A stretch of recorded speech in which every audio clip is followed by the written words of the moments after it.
Certo dia passou Eliseu por Sunem, onde se achava uma mulher rica, a qual constrangeu a comer pão.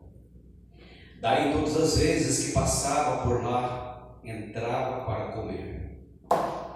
Ela disse a seu marido: vejo que passa sempre por nós, é um santo homem de Deus. Verso 10. Façamos-lhes, pois, em cima um pequeno quarto, obra de pedreiro, e ponhamos-lhe nele uma cama, uma mesa, uma cadeira, um candeeiro. Quando ele vier à nossa casa, retirar-se-á para ali.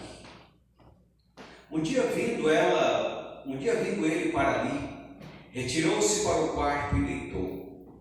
Então disse a seu moço Geazi: chama esta sunamita. Chamando-a ele, ela se pôs diante do profeta.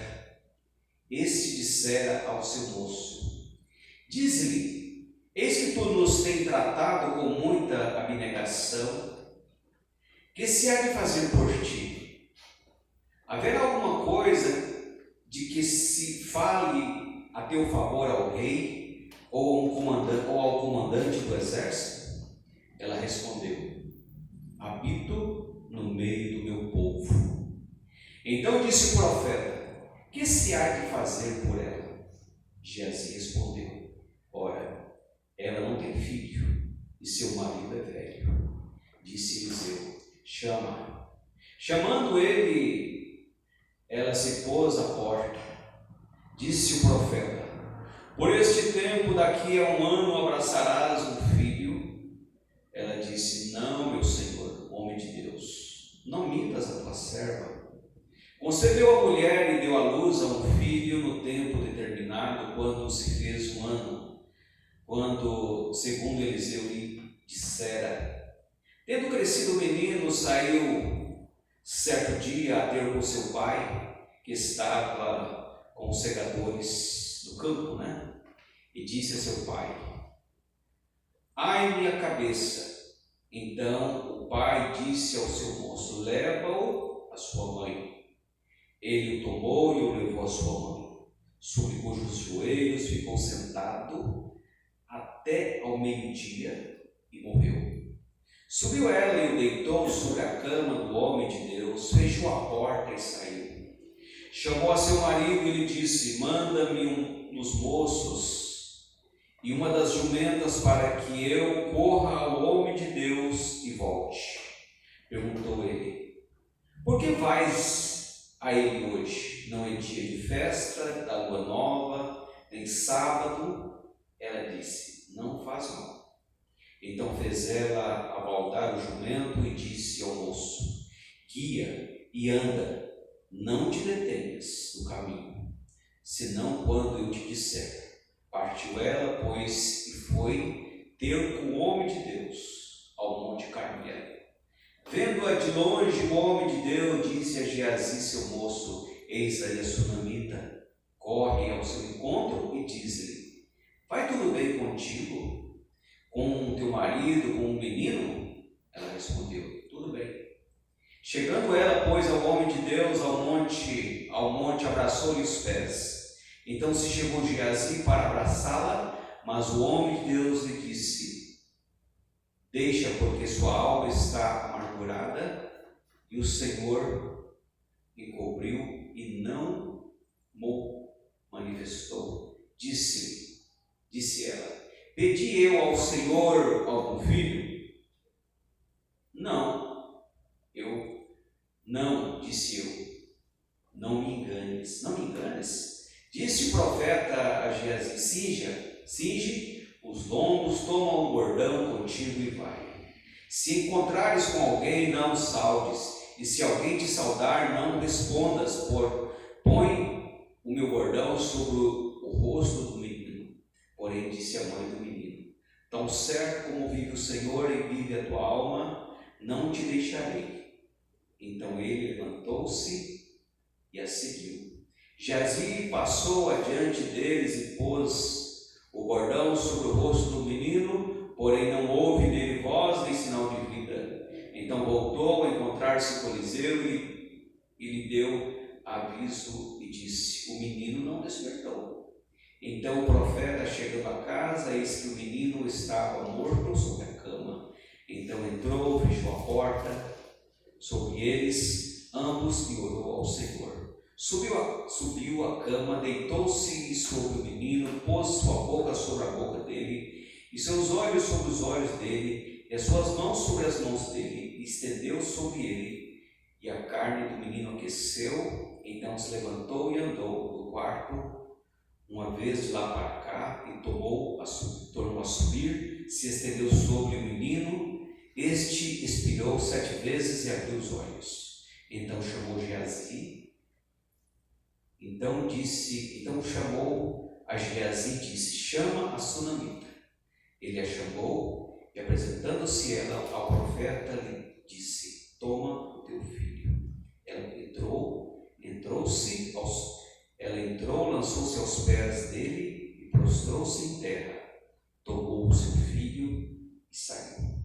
Pai querido, nós te louvamos por esse tempo, por essa oportunidade, onde estamos na tua casa, Senhor. Muito obrigado, Senhor, porque aqui estamos te adorando na beleza da tua santidade. Continua conosco, Pai, falando ao nosso coração agora por meio da tua palavra.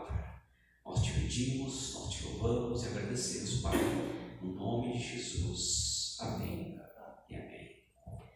Vai tudo bem contigo? Foi a pergunta que foi feita a sunamita. É a pergunta que nós fazemos para nós: vai tudo bem conosco? Ela respondeu: tudo bem. Muito embora não estava tudo bem, mas ela respondeu: tudo bem. Eliseu, o substituto de Elias, aquele que havia pedido de Elias porção dobrada no seu espírito, e Elias disse: dura coisa você pediste, porque a perseguição será ainda maior sobre você, se você tiver porção dobrada no meu espírito. Mas ele não arredou o pé e seguiu Elias caminhar fora, porque ele disse: olha, se você não deixar de me seguir, você tomará a minha capa e você terá porção dobrada. E ele de fato teve porção dobrada do espírito de Elias e realizou o dobro de milagres que Elias havia realizado. Mas, irmãos e irmãs, é uma história bem interessante quando Eliseu e Geazi são observados pelo seu comportamento de estar sempre passando na porta deste casal, a mulher sunamita e o seu esposo, que também não fala o seu nome, que na verdade sunamita não é o seu nome, mas é porque ela morava em Sunem. Então este casal, esta mulher de modo especial, observa o comportamento destes dois homens de Deus, que passavam constantemente ali perto da sua casa, para ir para o Monte Carmelo orar. E daqui nós já aprendemos que nós somos, irmãos e irmãs, observados pelas pessoas. Como cristãos, nós somos observados pelo nosso comportamento, a forma que nós lidamos com nossos problemas.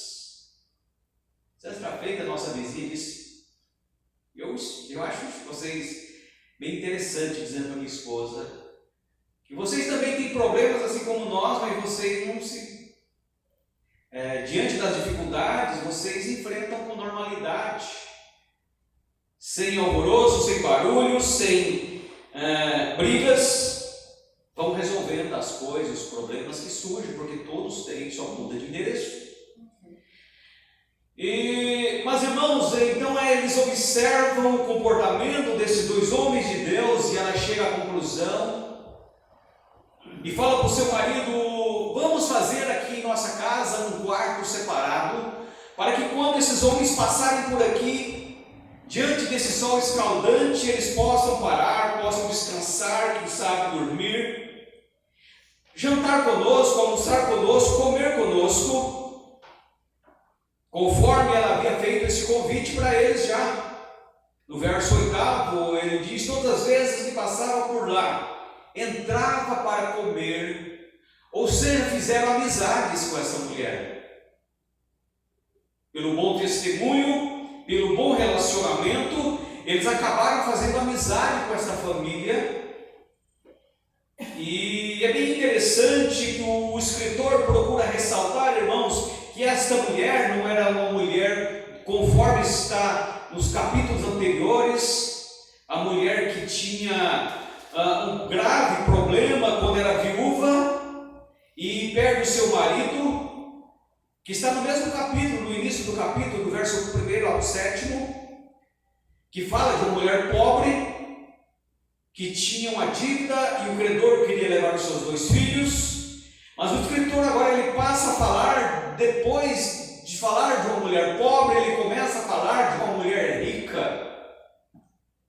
Ou seja, irmãos, nós percebemos que a palavra de Deus, ela contempla todas as faixas etárias, todas as faixas da economia, da vida das pessoas, ou seja, a palavra de Deus é para todas as pessoas. Independente da sua condição financeira, a palavra de Deus é para todas as pessoas.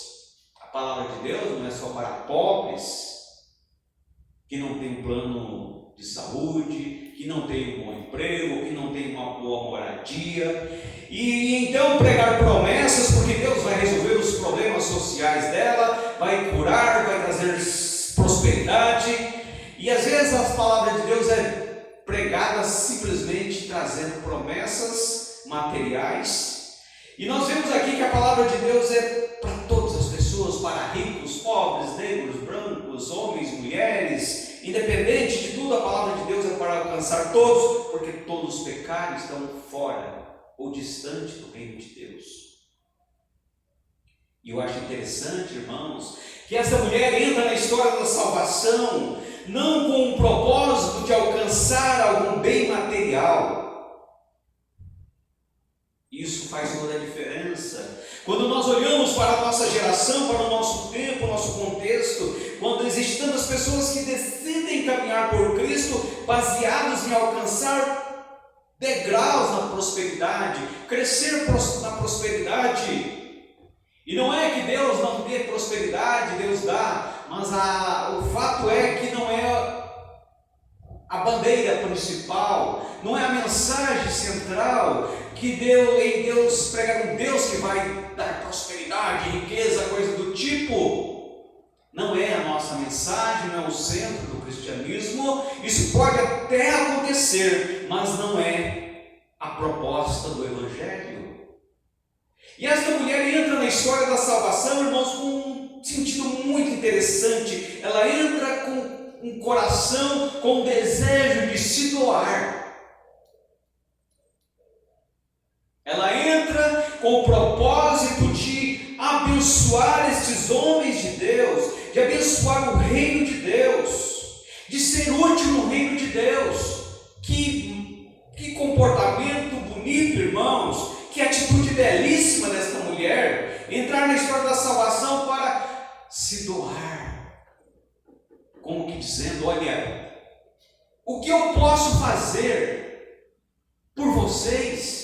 O que eu posso fazer pela igreja?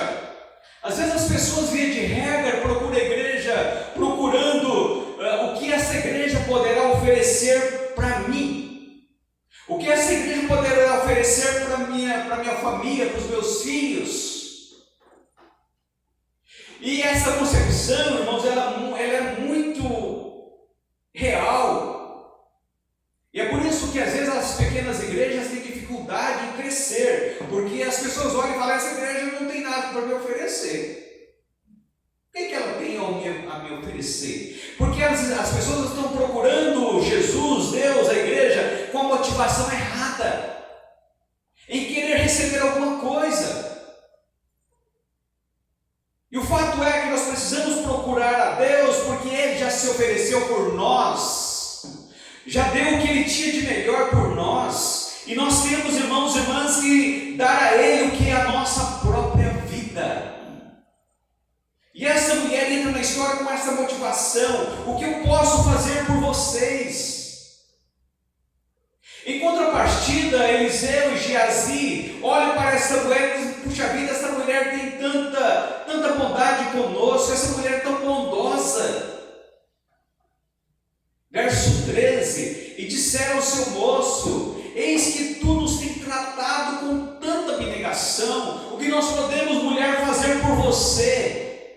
Nós vemos que você não tem nenhuma necessidade material. Eles observavam a vida daquele casal e viam que eles tinham muito mais prosperidade, inclusive, do que eles próprios. Mas, de certa forma, eles queriam ser gratos àquela mulher e fazer alguma coisa por ela. O que nós podemos fazer por você? Eles perguntam para a mulher. Ela disse: olha, habito no meio do meu povo. Resposta meio que diferente, né? Mas, em outras palavras, ela estava dizendo: olha, eu não preciso receber nada, habito no meio do meu povo, tenho tranquilidade, tenho amizades, tenho recursos financeiros, tenho terra, tenho fazenda, não preciso. Então, irmãos e irmãs, eles não ficam contentes e Eliseu vai lá e observa de perto a vida dessa mulher, o que nós podemos fazer por ela. E Geazi vai lá, então olha, observa e volta para dizer: olha, Eliseu, materialmente ela não precisa de nada, mas eu observei que ela não tem filho. E com um complicador: o seu marido é velho. Como dizer, não vai ter.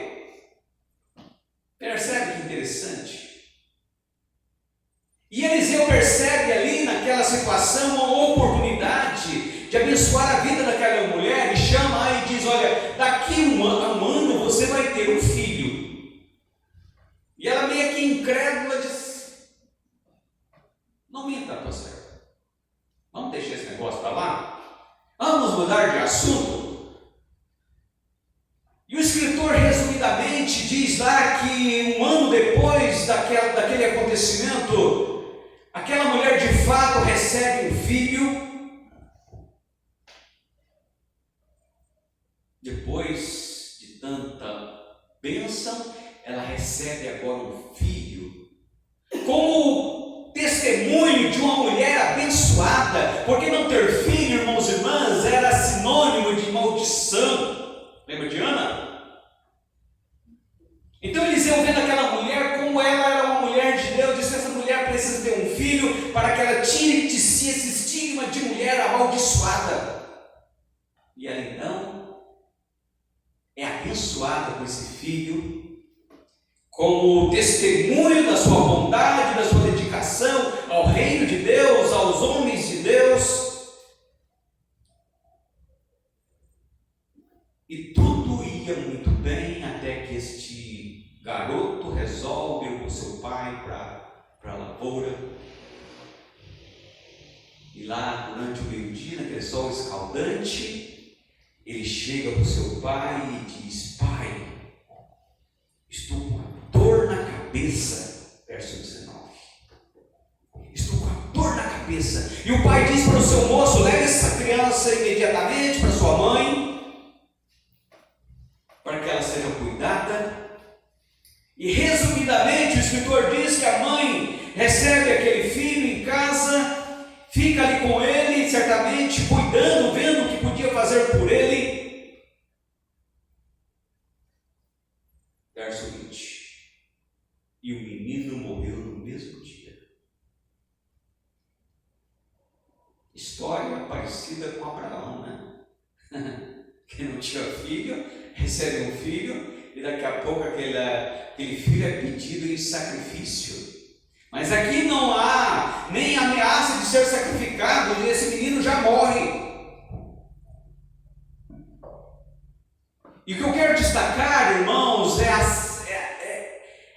como essa mulher deixa para nós o exemplo, além da abnegação, da dedicação, o equilíbrio em lidar com a morte, em lidar com um problema gravíssimo. Ela não se desespera, ela não entra em pânico, ela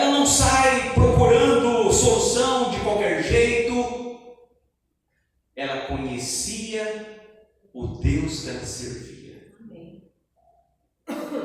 E ela confiou que, mesmo diante da morte, diante de um problema tão grave, Deus poderia socorrê-la. Ou seja, irmãos, ela confiava em Deus, ela cria em Deus, ela tinha maturidade, fé suficiente para lidar com o problema, sem entrar em desespero, sem entrar em pânico. Ela diz ao seu moço: vai agora, busque um animal, abalde este animal, coloque o arreio sobre ele, e vamos aonde o homem de Deus está, aonde Elias estava com Geazi, ou seja, cerca de 40 a 50 quilômetros de distância, ou seja, um dia de viagem. Vamos pegar o menino, né? Ela pega o garoto e não fica desesperada, mas ela leva essa criança e coloca na cama de Eliseu. E não conta para ninguém. E diz para o seu assistente, para o seu ajudante: vamos imediatamente aonde está o homem de Deus. Verso 24. Guia e anda, não te detenhas no caminho, senão quando eu disser. Ou seja, vamos imediatamente, sem interrupção, sem parada, não cumprimente ninguém pelo caminho. Se alguém te cumprimentar, não responda, porque a viagem é urgente. Não é que ela queria ser diferente com as pessoas, mas é porque era urgente a saída dela, onde estava o homem de Deus, para que ele viesse orar sobre o seu filho que estava morto. E eles vão, e chegando aonde estava o homem de Deus, verso 28, 26. Correu ao seu encontro e disse, e ele pergunta: vai tudo bem contigo? Com teu marido? Com teu menino? Ela respondeu: tudo bem. Tudo bem? Tudo bem, como assim? Se o menino estava morto, a situação era grave, era urgente. Ela lança-se aos seus pés, aos pés de Eliseu, e pergunta para ele bem direto, conforme o verso 28. Eliseu, eu te pedi algum filho? Ele disse: não. E ela disse: aquele menino que Deus me deu, que você disse que Deus estava me dando, ele morreu. Ou seja, Eliseu, você trouxe um grande problema para mim. Agora, Eliseu, eu preciso que você me ajude a resolver esse problema. Percebe a seriedade da situação? Percebe, irmãos, como essa mulher foi direta, sem rodeios. Não ficou em casa, tomou ação, tomou atitude, porque, irmãos, diante do problema não adianta ficar em casa pedindo solução. É necessário agir em busca da solução. Ah, Deus me abandonou, não consigo um emprego, não consigo uma promoção, não consigo nada. Para o meu vizinho dá tudo certo, ele é espírita, dá tudo certo para ele. Eu sirvo a Deus e nada dá certo para mim. Mas fica em casa parado, não vai em busca.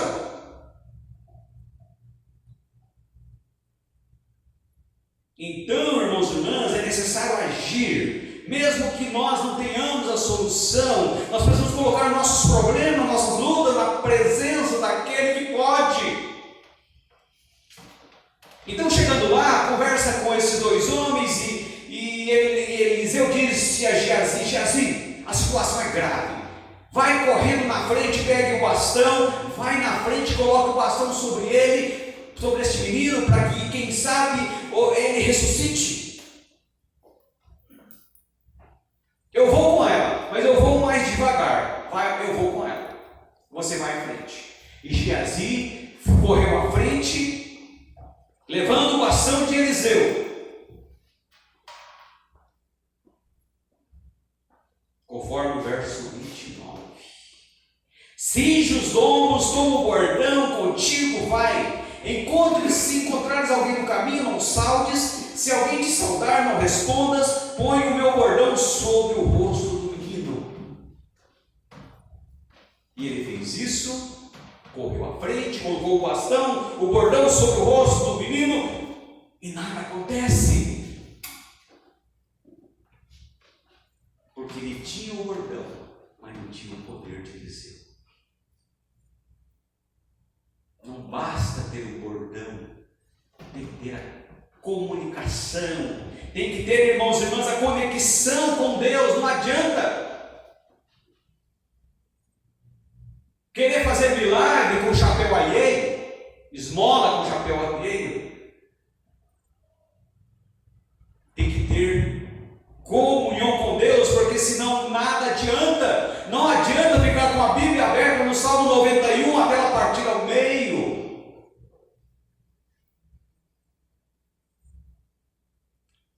No nome do Deus que Paulo prega, espírito imundo sai desta mulher. Lembra dessa história de Atos? No nome do Deus que Paulo prega, e o espírito vira para aquela pessoa e diz: olha, eu conheço Jesus, sei quem é Paulo, mas você não conhece. Você não conhece. Querendo fazer milagre, sem ter comunhão com Deus, não funciona, não adianta.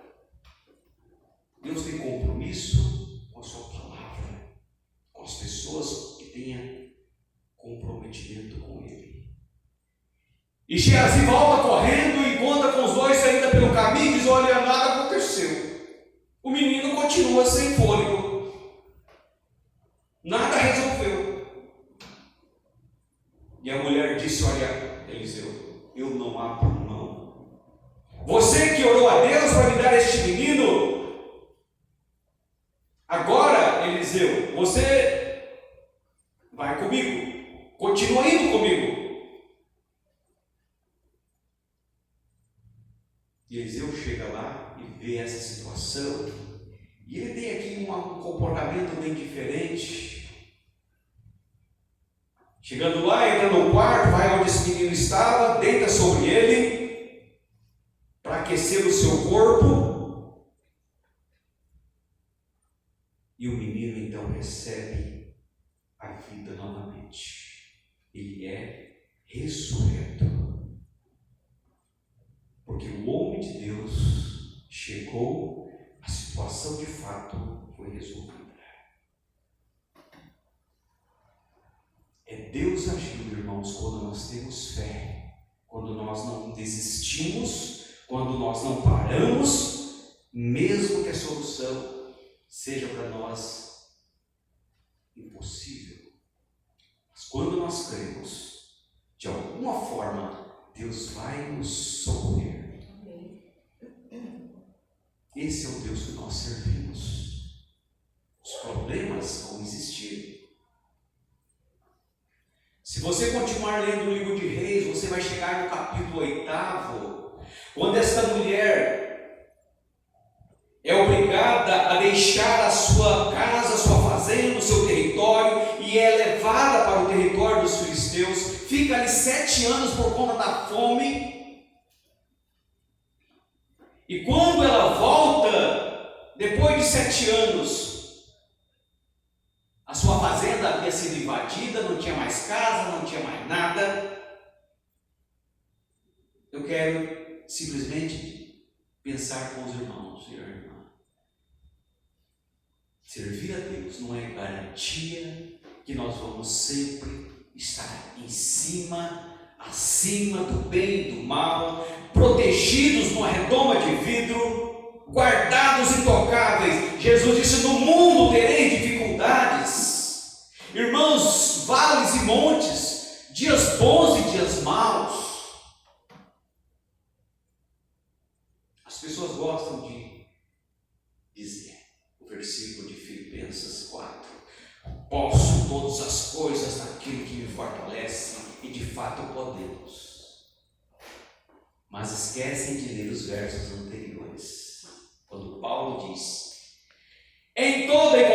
situação já tenho sido experimentado. Sei tanto passar fome como ter abundância. Sei tanto estar em dias bons e dias maus. Irmãos, é isso. Servir a Deus é estar pronto para o que der e vier. Pode vir coisas boas e coisas ruins. Nós estaremos prontos para enfrentar tudo. E é Paulo que reforça isso em Efésios 6, diz: olha, tomai toda a armadura de Deus para que possais resistir no dia mau, e depois de ter desvencido tudo, permanecer inabaláveis.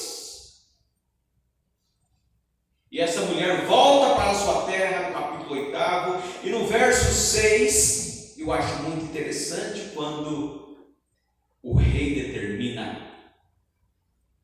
Interrogou o rei a mulher, e ela lhe contou tudo. Então o rei deu um oficial dizendo: faze restituir-lhe tudo quanto era dela, todas as rendas do campo, desde o dia que ela deixou até agora. Devolve para ela a fazenda, os ganhos que essa fazenda deu durante esses 7 anos, devolve para ela tudo. Ou seja, irmãos e irmãs, é Deus cuidando daqueles que trabalham para Ele. Ou seja, quando nós investimos no reino de Deus, a palavra diz que Ele trabalha por nós. Ele cuida de nós. E não é só na questão espiritual, não, também na questão material. É Deus devolvendo a esta mulher os ganhos, a fazenda, a riqueza. Porque essa mulher é uma mulher que entrou no reino de Deus com a motivação certa. Entrou para se doar. Não entrou em busca de conquistas, de prosperidade, de ganhos. Ela entrou para ajudar, para somar. E quando nós fazemos isso, Deus abre a janela do céu sobre nós e nos abençoa no dia a dia. Restituiu-lhe o filho, restituiu-lhe a terra, restituiu-lhe a riqueza e com certeza a paz, a tranquilidade. Deus é o mesmo. Deus não mudou. Ele é o mesmo de ontem, de hoje e será eternamente. Que nós possamos continuar crendo, porque a história pode se repetir conosco. E é por isso que precisamos olhar para a palavra, ter fé e orar e dizer: Senhor, o Senhor é o mesmo. O Senhor foi fiel no passado com seus filhos, com esta mulher. Senhor, eu faço parte também da história da salvação. E eu quero ver também a tua manifestação na minha vida, na minha família, salvando os meus filhos, salvando o meu